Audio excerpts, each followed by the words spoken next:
अस्सलामुअलैकुम दोस्तों, मैं हूं आपका होस्ट मुनीब और आप देख रहे हैं जैक टीवी। आज हम आपके लिए लाए हैं ऐसे फूड्स जिनकी कोई एक्सपायरी डेट नहीं होती।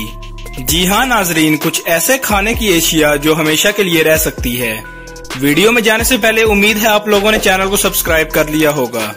साथ में बेल आइकन पर भी क्लिक कर दें ताकि आपको हमारी लेटेस्ट वीडियो सबसे पहले मिलती रहे।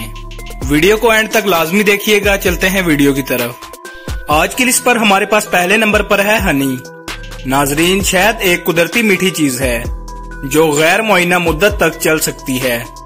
आसारे कदीमा के माहिरीन को कदीम मिस्री कब्रों में से शहद के बर्तन भी मिले हैं जो तकरीबन 3000 साल पुराने हैं और अब भी बिल्कुल खाने के काबिल हैं।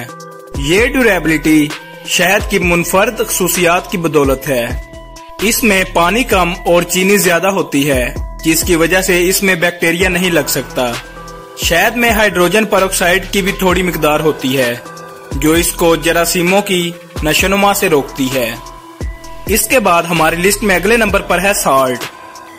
चाहे ये घरेलू नमक हो, समुद्री नमक हो या हत्ता के कोशर नमक हो, ये खराब नहीं होता, लेकिन इस बात का ख्याल रखा जाए कि इसे खुश्क जगह पर रखें ताकि इसको क्लम्पिंग से रोका जा सके। नमक की एक्सपायरी इसकी जखीरा करने के तरीके पर मुनसर होती है। इसकी भी मेन वजह यही है कि इसमें पानी नहीं होता जिसकी वजह से बैक्टीरिया का बढ़ना मुश्किल हो जाता है।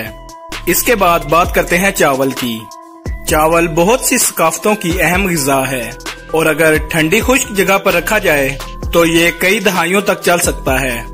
दर हकीकत आर्कियोलॉजिस्ट को कदीम चीनी कब्रों में चावल के दाने मिले हैं जो हजारों साल पुराने हैं। एक नजरिए के मुताबिक खुश्क सफेद चावल खराब नहीं होता। सफेद चावल एक खुश्क अनाज है जिसकी गैर मुअय्यना मुद्दत तक जिंदगी होती है, लेकिन अगर आप चावल को काफी ज्यादा अरसे तक स्टोर करेंगे तो इसका जायका खत्म हो जाएगा और ये टूटना शुरू हो जाएगा। इसके साथ हमारी लिस्ट में चौथे नंबर पर है शुगर। शुगर एक ऐसी चीज है जिसकी एक्सपायरी डेट नहीं होती। दानेदार चीनी, ब्राउन शुगर या पाउडर शुगर जो मर्जी हो, ये सब गैर मुअय्यना मुद्दत तक चल सकती हैं। अगर नमी को अंदर जाने से रोकने के लिए किसी एयर टाइट कंटेनर में रखा जाए तो चीनी को खाने पीने और मशरूबात में बतौर प्रिजर्वेटिव इस्तेमाल किया जाता है क्योंकि ये किसी भी प्रोडक्ट में पानी की सरगर्मी को कम करके माइक्रोबियल की नशोनुमा को रोकता है।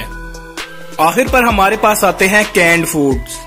कैंड फूड्स में वेजिटेबल, फ्रूट्स और मीट शामिल हो सकते हैं। जब तक इन कैंड फूड्स का ढक्कन बंद रहता है तब तक इसको कोई नुकसान नहीं होता और ये काफी सालों तक अपनी असल हालत में रह सकता है।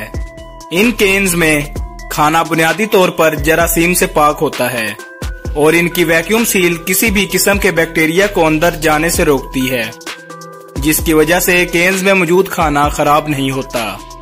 ये थी नाज़रीन आज की वीडियो। उम्मीद है आपको वीडियो पसंद आई होगी।